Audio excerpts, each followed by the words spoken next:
Hello बच्चों, एक बार फिर से आप सभी का स्वागत है ट्रांसपोर्ट फिनोमेना यूनिट की इस सीरीज़ में, जिसमें पहले हम लोग कुछ basic concepts, mean free path का एक्सप्रेशन, ट्रांसपोर्ट ऑफ मोमेंटम और ट्रांसपोर्ट ऑफ हीट एनर्जी, इतनी चीज़ें कवर कर चुके हैं। आज जो टॉपिक हमें पढ़ना है वो है ट्रांसपोर्ट ऑफ मास, और इसके कारण जो प्रॉपर्टी गैसियस सिस्टम में प्रोड्यूस होती है उसे हम क्या बोलते हैं, सेल्फ डिफ्यूज़न, यानी स्वतः विसरण का गुण पैदा होता है।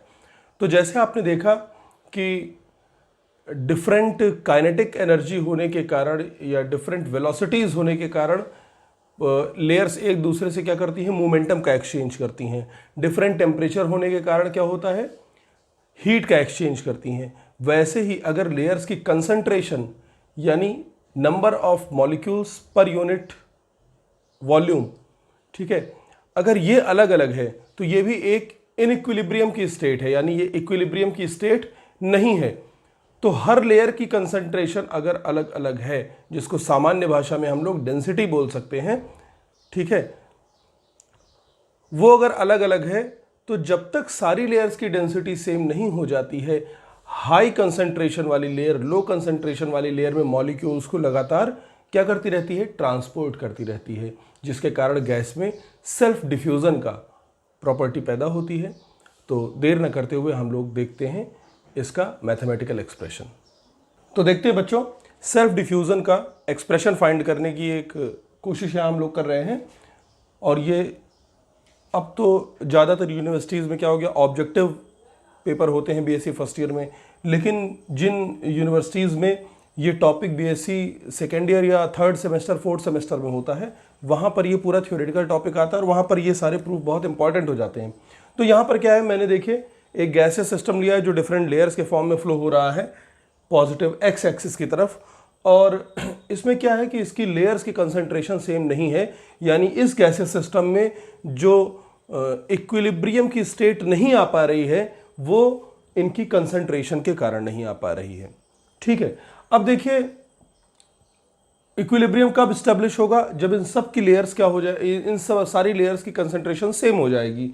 तो सेम करने के लिए ये लेयर्स क्या करेंगी, आपस में मास का यानी नंबर ऑफ पार्टिकल्स का क्या करेंगी, एक्सचेंज करेंगी। हाई कंसंट्रेशन वाली लेयर लो कंसंट्रेशन वाली लेयर को क्या करेगी, पार्टिकल्स देना शुरू कर देगी। और जब सारी लेयर्स में number of particle unit volume में क्या हो जाएंगे, बराबर, तो हमारा सिस्टम किस में आ जाएगा, इक्विलिब्रियम में आ जाएगा। तो एकदम बेसिक देखिए, शुरू से देखते हुए चलते हैं कि कैसे कंसंट्रेशन कब घटे या बढ़ेगी। सपोज कीजिए कि ये क्या है, हमारा फिक्स्ड बेस है ना, ये फिक्स सरफेस है, तो इसके कांटेक्ट में जो लेयर होगी उसकी वेलोसिटी क्या होगी, जीरो, ठीक है, या अप्रॉक्सीमेटली जीरो होगी, बहुत कम वेलोसिटी होगी। जैसे जैसे ऊपर बढ़ते वेलोसिटी क्या होती है, बढ़ती है। काइनेटिक थ्योरी क्या बताती है कि गैस के मॉलिक्यूल्स कभी एक स्थान पर रुके नहीं पाए जाते हैं, यानी गैस के मॉलिक्यूल्स की टेंडेंसी उस लेयर में रहने की सबसे ज्यादा होगी जिसकी वेलोसिटी ज्यादा होगी, ठीक है ना। यानी हायर वेलोसिटी वाली लेयर में number probability of finding molecules ज्यादा होगी, यानी जिस लेयर की वेलोसिटी ज्यादा उसमें पार्टिकल्स भी क्या पाए जाएंगे, ज्यादा पाए जाने की संभावना रहेगी। तो आप जानते हैं कि जब हम लोग यहां से ऊपर उठते हैं तो वेलोसिटी क्या होती है, बढ़ती है। तो अगर इसकी कंसंट्रेशन n है तो इससे ऊपर वाली लेयर भी क्या होंगे, नंबर ऑफ पार्टिकल्स ज़्यादा होंगे, और इससे नीचे वाली लेयर में नंबर ऑफ पार्टिकल्स क्या होंगे, कम होंगे, ठीक है। तो जैसे हमने वेलोसिटी ग्रेडियंट को डिफाइन किया था, जैसे आपने टेम्परेचर ग्रेडियंट को पढ़ा था, वैसे ही मैंने क्या कहा कि अगर इस पॉजिटिव वाई एक्सिस के अलोंग हमारी जो कंसंट्रेशन ग्रेडियंट है, यानी change in concentration with distance, ये क्या हो, dN/dy, ये है। तो हम लोग इस सेकेंड लेयर की भी कंसंट्रेशन को लिख सकते हैं और थर्ड लेयर की भी कंसंट्रेशन को लिख सकते हैं। अब ये कितनी दूरी पर लिया गया है, एक मीन फ्री पाथ की दूरी पर ये है और एक मीन फ्री पाथ की दूरी पर ये है। तो अगर इसकी कंसंट्रेशन कितनी है, n, तो इसकी कंसंट्रेशन क्या हो जाएगी, यूनिट डिस्टेंस जब हम चलते हैं तो कंसंट्रेशन में चेंज कितना आता है, dN/dy का। तो लैम्डा डिस्टेंस में कितना आ जाएगा, dN/dy इंटू लैम्डा, ठीक है, इतना अमाउंट ज्यादा होगा। तो इसकी कंसंट्रेशन होगी n plus dN/dy into lambda, और इसकी लैम्डा कम होगी, यानी इसकी कंसंट्रेशन हो जाएगी n minus dN/dy into lambda. इसको हम लोग यहां पर लिख लेते हैं, ये कंसंट्रेशन ऑफ लेयर 2 ये हो जाएगी n plus D N upon D y into lambda, और ये हो जाएगा n minus d N upon D y into lambda. तो इसको हम इक्वेशन नंबर कोई 1 डाल देते हैं, इसको इक्वेशन नंबर 2 डाल देते हैं। तो ये हम लोगों ने क्या निकाल लिया कि कंसंट्रेशन। अब देखो यहाँ से यहाँ पर कंसंट्रेशन में कितने का डिफरेंस है, यहाँ पर d N upon D y into lambda, इतना अमाउंट ज़्यादा है कंसंट्रेशन, तो यहाँ से यहाँ क्या होगा, नंबर ऑफ पार्टिकल्स नीचे आएंगे जो कि इस लेयर में नंबर ऑफ पार्टिकल्स को बढ़ाएंगे। लेकिन यहाँ पर क्या है, इतनी कंसंट्रेशन कम है, तो पार्टिकल्स का यहाँ जाने का, ट्रांसपोर्ट होने का जो डायरेक्शन हमने लिया है वो उल्टा लिया है। क्यों? क्योंकि हम टोटल चेंज इन कंसंट्रेशन अपनी रेफरेंस लेयर में देख रहे हैं। लेकिन यहाँ लॉजिक हमें क्या लगाना पड़ेगा, जैसे आपने पहले लगाया हुआ है कि कम कंसंट्रेशन से ज़्यादा कंसंट्रेशन में तो क्या होता है, पार्टिकल जाता नहीं है, उसके लिए एक्सटर्नल प्रेशर चाहिए। तो यहाँ से यहाँ पार्टिकल जाने का मतलब ये है कि ये पार्टिकल यहाँ पर कंसंट्रेशन को क्या कर रहे हैं, घटा रहे हैं। ठीक है, क्योंकि एक्चुअली प्रोसेस क्या होगा कि यहाँ से पार्टिकल हायर कंसंट्रेशन से लोअर कंसंट्रेशन में आएगा। ठीक है, तो इसमें क्या होगा, यहाँ वाले पार्टिकल तो कंसंट्रेशन को बढ़ाएंगे और यहाँ से यहाँ आने वाले पार्टिकल क्या कर रहे हैं, कंसंट्रेशन को घटा रहे हैं। तो अगर अब हम ये पता कर लें कि पर सेकेंड इस सरफेस, इन लेयर्स के पर यूनिट एरिया से कितने मॉलिक्यूल्स नीचे आ रहे हैं और कितने मॉलिक्यूल्स ऊपर जा रहे हैं, तो उससे हमें क्या पता लग जाएगा कि कितना डिफ्यूजन हो रहा है। ठीक है, तो अब देखते हैं डिफ्यूजन का अमाउंट। तो इसको ऊपर वाला आप नोट कर लें, वीडियो को पॉज करके मैं इसको रब करने जा रहा हूं।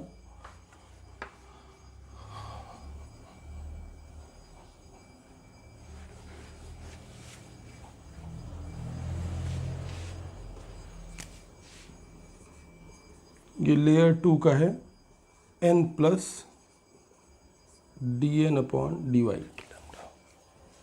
तो since number of molecules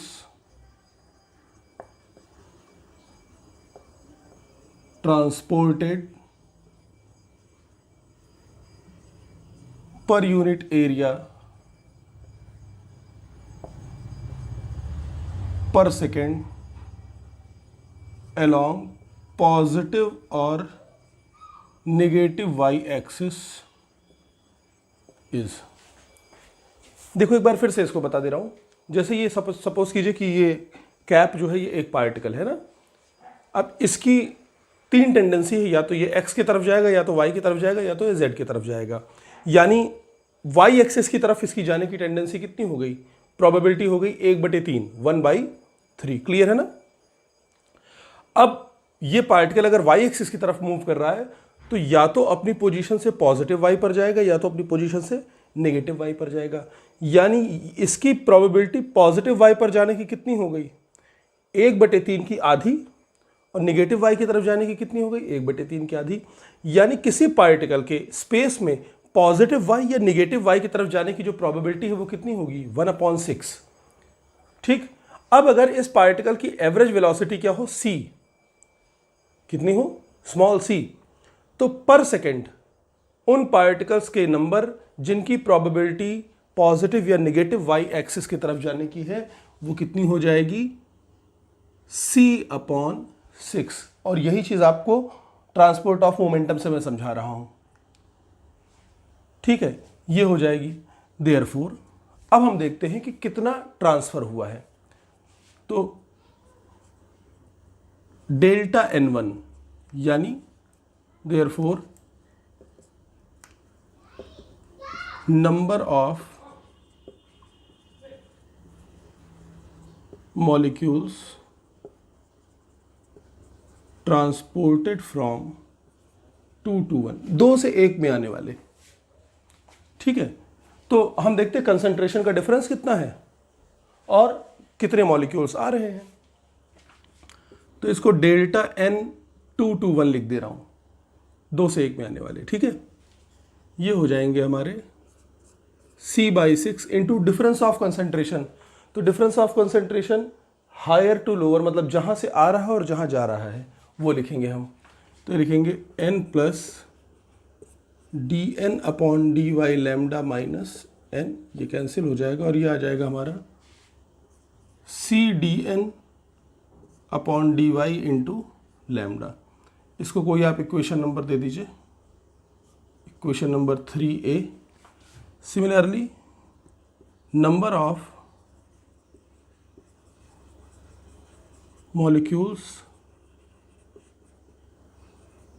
transported from 3 to 1, 3 से 1 में आने वाले, डेल्टा n31, ये हो जाएगा C/6 n minus d n lambda upon D y minus n से n फिर से छमाछम हो जाएगा, और देखिए क्या हो जाएगा, minus c d N upon D y into lambda, और ये इक्वेशन 3B हो जाएगा। अब देखिए ये जो ट्रांसपोर्ट है ये तो मॉलिक्यूल्स के नंबर को क्या कर रहा है, बढ़ा रहा है, लेकिन ये वाला ट्रांसपोर्ट मॉलिक्यूल्स के नंबर को क्या कर रहा है, घटा रहा है। तो अगर हम देखेंगे net number of molecules transported, तो वो इसमें से इसको घटाना पड़ेगा। ये तो बढ़ा रहा है, जैसे इसने 100 मॉलिक्यूल बढ़ाए और इसने 20 घटा दिए, तो टोटल चेंज कितना आया, 100 माइनस 20 का, यानी 80 का ही चेंज आया। तो अब देखते हैं नेट डिफ्यूजन कितना हुआ है। देयरफॉर नेट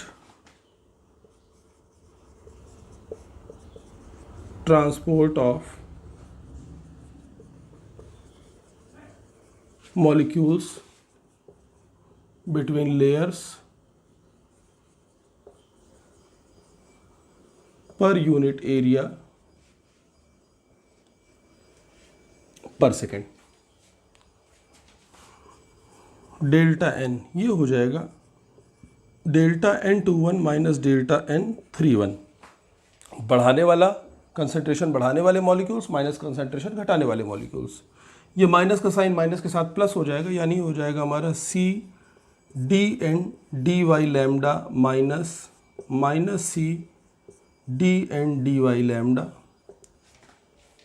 सॉरी बाईस, यहाँ पर बाई 6 भी होगा ना, अपॉन 6, तो ये हो जाएगा हमारा 1/3 C lambda D N upon D Y, इसको इक्वेशन नंबर 4 मान लें। और ये number of molecules transported per unit area per unit time per unit concentration gradient, ये कहलाता है कोफिशिएंट ऑफ डिफ्यूजन। यानी अगर हम लोग डी एन से डिवाइड कर दें, इसमें डेल्टा एन अपॉन, इसको कैपिटल एन लिख लीजिए, इससे आपको थोड़ा सा क्या कहते हैं कन्फ्यूज़न नहीं होगा। तो delta n upon d N upon D y, ये जो हमारा टर्म बनेगा ये 1/3 सी लैम्डा बनेगा, और इस टर्म को आप क्या लिखेंगे, कैपिटल डी, और कैपिटल डी बराबर हो जाएगा 1/3 सी लैम्डा। जहाँ पर ये जो कैपिटल डी है ये क्या है, कोफिशिएंट ऑफ डिफ्यूजन, इसको आप इक्वेशन नंबर 5 मान लें, ठीक है। और अब यहाँ से हम लोग डिफाइन करेंगे कि कोफिशिएंट ऑफ डिफ्यूजन है क्या। तो ये delta n upon d n by d y, लेकिन कब, जब हमारा एरिया यूनिट हो और टाइम पर सेकेंड हो। तो number of molecules transported between layers या from one layer to another per unit area per unit velocity gradient per second, यानी यूनिट वेलोसिटी ग्रेडियंट वाली दो लेयर्स के बीच में उनके यूनिट एरिया से पर सेकेंड एक से दूसरी लेयर के बीच में जितने नंबर ऑफ मॉलिक्यूल्स ट्रांसफर हो रहे हैं वो उस गैसियस सिस्टम का क्या कहलाएगा, कोफिशिएंट ऑफ सेल्फ डिफ्यूजन। तो अब हम चल के देखते हैं, कोफिशिएंट ऑफ सेल्फ डिफ्यूजन को डिफाइन करते हैं और देखते हैं कि इस पर टेम्परेचर और प्रेशर का क्या इफेक्ट पड़ता है। कोफिशिएंट ऑफ सेल्फ डिफ्यूजन क्या है, number of molecules transported per unit area per second between two layers having unit concentration gradient, यानी यूनिट कंसंट्रेशन ग्रेडियंट वाली किसी गैस की दो लेयर्स के बीच में पर यूनिट एरिया पर सेकेंड जितने नंबर ऑफ मॉलिक्यूल्स ट्रांसफर होते हैं उनको हम क्या बोलते हैं, कोफिशिएंट ऑफ सेल्फ डिफ्यूजन उस पूरे के पूरे गैसियस सिस्टम का। और इसकी वैल्यू अभी आपने फाइंड की 1/3 सी लैम्डा, जहां पर सी क्या है, average speed of gas molecules, और लैम्डा क्या है, मीन फ्री पाथ। और इसको जो डिफाइन करने के लिए फैक्टर यूज किया है delta n upon d N upon D y, ये क्या है, नंबर ऑफ मॉलिक्यूल्स ट्रांसफर्ड, और ये है वेलोसिटी कंसंट्रेशन ग्रेडियंट। और ये जो फॉर्मूला डिराइव किया गया है ये यूनिट एरिया पर सेकेंड के लिए किया गया है। ठीक है, तो अब हम देखते हैं effect of temperature and pressure. तो इसको आगे थोड़ा सा प्रोसीड करें, यानी यहां पर लिख देता हूं मैं effect of T and P, temperature और प्रेशर कैसे डिफ्यूजन को इफेक्ट करते हैं। ठीक है, तो देखिए आप डी बराबर कितना है हमारा सी लैम्डा बाई 3। ठीक है, लैम्डा की वैल्यू आपको पता है कितनी होती है 1 अपॉन, ये 3 मैं पहले लिख दे रहा हूं, pi D square N under root 2। ठीक है, और सी की वैल्यू क्या होती है हमारी डायटोमिक गैसेस के लिए under root 8 kT upon m pi m। या अगर यहां से मैं इसकी दूसरी वैल्यू लिखूं 3 पाई डी स्क्वायर अपॉन m ना लिख करके इसको मैं यहां पर क्या लिख दूं टेम्परेचर और प्रेशर के टर्म में, तो ये आती है kT upon p।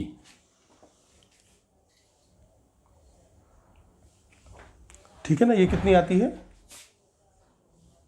kT upon p। तो इसको अगर हम सॉल्व करते हैं, क्योंकि हमें टेम्परेचर प्रेशर का वेरिएशन देखना है, तो इसलिए मैंने इसको यहाँ पर लिखा हुआ है। तो यहाँ पर अगर हम लोग देखें तो ये अंडर रूट 2 से ये इसको काटेगा तो यहाँ पर 4 बचेगा और ये बाहर 2 आ जाएगा, तो आ जाएगा हमारा 2 अपॉन 3। और ये kT ऊपर है, यहाँ kT अंडर रूट है, तो ये हो जाएगा kT की पावर 3/2। और ये देखिए यहाँ पर ये पाई है, पाई की पावर 1 और पाई की पावर हाफ, तो पाई की भी पावर 3/2 हो जाएगा। नीचे पाई की पावर 3/2, m अंडर रूट में है, अंडर रूट m इंटू यहाँ पर आ जाएगा हमारा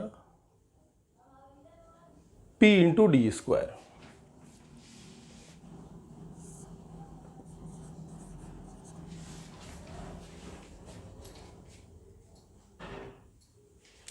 तो इसको थोड़ा सा अगर रीअरेंज करके लिखा जाए तो देखिए कैसे आएगा, d is equal to 2/3 d square p under root m into kT upon pi की पावर 3/2। ये इक्वेशन बना जिसमें हमें क्या दिख रहा है कि यहाँ से d को देखें आप, तो d is directly proportional to t to the power 3/2 और d is inversely proportional to pressure. और अगर अलग अलग गैसेस के लिए लें तो यहाँ से क्या हो जाएगा, d is inversely proportional to square root of molecular mass. यानी जितना छोटा हर मॉलिक्यूल का मास होगा डिफ्यूजन रेट उतना ज़्यादा होगा। दूसरी चीज़, प्रेशर को बढ़ाएंगे तो डिफ्यूज़न क्या होगा, कम होगा। टेम्परेचर बढ़ाने पर डिफ्यूज़न क्या होता है, बढ़ता है। तो ये था इनका डिपेंडेंस।